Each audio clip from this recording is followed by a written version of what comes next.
Hi hello guys, welcome back to our channel. ఇప్పుడు మీరు చూస్తున్న వీడియో వచ్చేసి లాస్ట్ వీడియోకి కంటిన్యూషన్ అన్నమాట. ఒకవేళ ఆ వీడియో చూడకపోతే బయోలోకి వెళ్ళి చెక్ చేయండి ఒకసారి.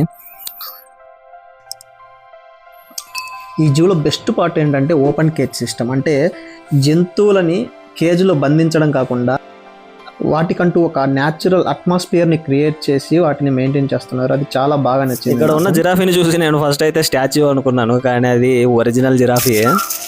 యాక్చువల్గా నేను విన్న దాని ప్రకారం ఇక్కడ దగ్గర 2000 డిఫరెంట్ టైప్స్ ఆఫ్ యానిమల్స్ ఉన్నాయని విన్నాను. కానీ నేను విజిట్ చేసినప్పుడు అయితే నాకు అన్ని రకాల యానిమల్స్ అయితే కనిపించలేదు. ఇక్కడ ఇంకో బెస్ట్ థింగ్ ఏంటంటే ఇక్కడ ఉన్న మోస్ట్ ఆఫ్ ద ట్రీస్ మనకి మెడిసినల్ ట్రీసే ఉన్నాయి. అంటే ఔషధ గుణాలు ఉన్న మొక్కలోనే అంటారు కదా, అవే. అలాగే ఇక్కడ ఉన్న గ్రీనరీ అవ్వచ్చు, ట్రీస్ అవ్వచ్చు, వీళ్ళు మెయింటైన్ చేసే విధానం మాత్రం పీక్. అసలు కొన్ని లొకేషన్స్ అయితే చాలా అద్భుతంగా ఉన్నాయి చూడడానికి. అలాగే డిఫరెంట్ టైప్స్ ఆఫ్ క్రొకడైల్స్ అయితే మేము చూసాము, మీకు కూడా చూపిస్తాను.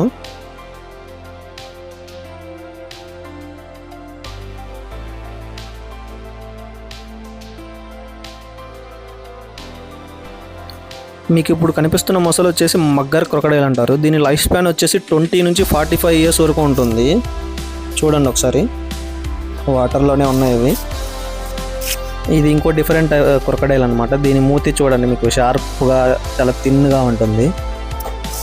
వాటిని చూస్తూ ఒక లెఫ్ట్ టర్న్ ఇచ్చుకోగానే ఇక్కడ చూడండి ఎన్ని ముసలు ఉన్నాయో. ఏదో సమ్మర్ వెకేషన్కి వచ్చినట్టు బయటే పడుకొని ఉన్నాయి. ఈ ముసలైతే ఈ ప్రపంచంతో నాకు సంబంధం లేదు అన్నట్టు పడుకుంది ప్రశాంతంగా. ఇప్పుడు మీకు కనిపిస్తున్న టికెట్ కౌంటర్ వచ్చేసి రెప్టైల్స్కి అండ్ నాక్టర్నల్ హౌస్ అనమాట. రెప్టైల్స్ అంటే మనకు డిఫరెంట్ టైప్స్ ఆఫ్ స్నేక్స్ అవి ఉంటాయి. ఇంకా నాక్టర్నల్ హౌస్ అంటే పగటిపూట నిద్రపోయి రాత్రిపూట మేలుకొని కొన్ని జీవులు ఉంటాయి కదా, అవే. అంటే గబ్బిలాలు, గుడ్లగూబలు, వాటికంటూ ఒక డార్క్ అట్మాస్ఫియర్ ఒకటి క్రియేట్ చేసి పెట్టారు వీళ్ళు. ఇక్కడ ఉన్న డిఫరెంట్ టైప్స్ ఆఫ్ బర్డ్స్ అయితే చూపిస్తాను, ఒక లుక్ వేసేయండి.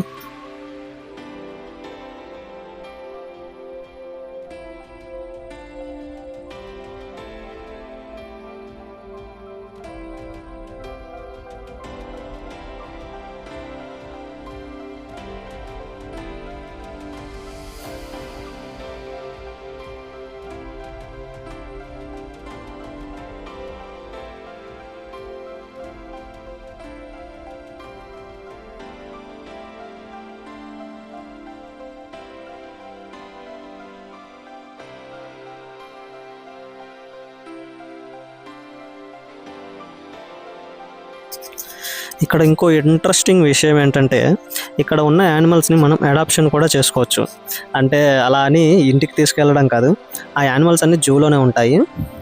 వాటిని ఎలా అంటే మనం ఇండివిజువల్గా అవ్వచ్చు, ఫ్యామిలీ అవ్వచ్చు, స్కూల్స్ అవ్వచ్చు, ఏదైనా కంపెనీస్, ఆర్గనైజేషన్స్ స్పాన్సర్షిప్ అనమాట. అంటే ఎవరైనా వాటికి ఇయర్లీ మెయింటెనెన్స్ ఖర్చులు కానివ్వండి, ఫుడ్ ఖర్చులు కానివ్వండి, హాస్పిటల్ ఖర్చులు కానివ్వండి, ఇవన్నీ టేక్ కేర్ చేయాలన్నమాట. దీనివల్ల మనకు జూ నుండి కొన్ని బెనిఫిట్స్ కూడా అందుతాయి అనుకోండి. ఇప్పుడు మీరు చూస్తున్నది సెల్ఫీ పాయింట్. ఇక్కడ మనము ఫోటోలు దిగడానికి కొన్ని లొకేషన్స్ అయితే ఉన్నాయి, చూడండి.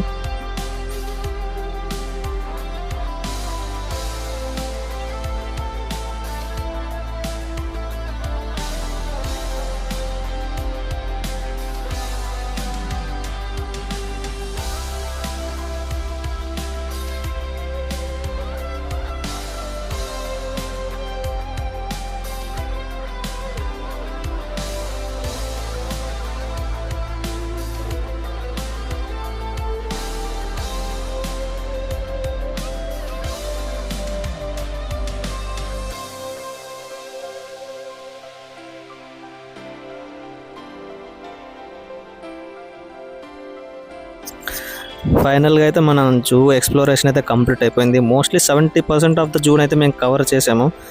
ఇంకా కొన్ని యానిమల్స్ని అయితే చూడలేకపోయాము, అవి మాకు కనపడలేదు యాక్చువల్గా. ఇప్పుడు మీకు కనిపిస్తున్న ప్లేస్ వచ్చేసి మనం స్టార్ట్ అయిన పాయింట్.